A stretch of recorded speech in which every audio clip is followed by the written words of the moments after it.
ఏం చెయ్యాలో అర్థం కాకుండా పోస్టు సృష్టించింది వైఎస్ఆర్ కాంగ్రెస్ పార్టీ ప్రభుత్వం, జగన్ ప్రభుత్వం. మహిళా పోలీస్ వాస్తవంగా వాళ్ళని గ్రామీణ చైతన్యం కోసం అని పెట్టారు. మహిళా కార్యదర్శి అన్నటువంటి పోస్ట్. వాళ్ళని మీరు పోలీసులు అన్నారు. పోలీసులు ఒప్పుకోలేదు. మేమందరం ట్రైనింగ్ తీసుకుని ఇంత కష్టపడితే వీళ్ళని తీసుకొచ్చేసి మాతో పాటు పోలీసులను యూనిఫామ్లు వేపిస్తానంటే ఎట్లా. ఈవెన్ ఆ మహిళా కార్యదర్శులు కూడా మేము పోలీసు యూనిఫామ్ వేసుకోమన్నారు. కానీ వాళ్ళే మహిళా పోలీసులు అన్నారు.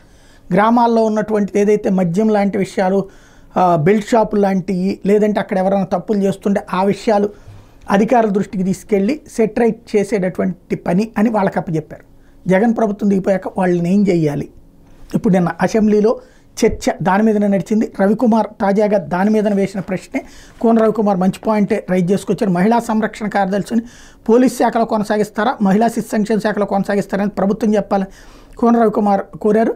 ఈ అంశంపై ప్రభుత్వానికి అవగాహన లేకపోవడం వల్ల వాళ్ళంతా మానసిక క్షోభకు గురవుతున్నారని చెప్పారు. పోలీస్ శాఖలోకి మహిళలు రావడానికి వాళ్ళ కుటుంబాలు అంగీకరించడం లేదని హోంమంత్రి వంగలపూడి అనిత గ్రామ వార్డు సచివాలయాలు పనిచేసే మహిళా సంరక్షణ కార్యదర్శులు ఉద్దేశించి తేల్చి చెప్పారు.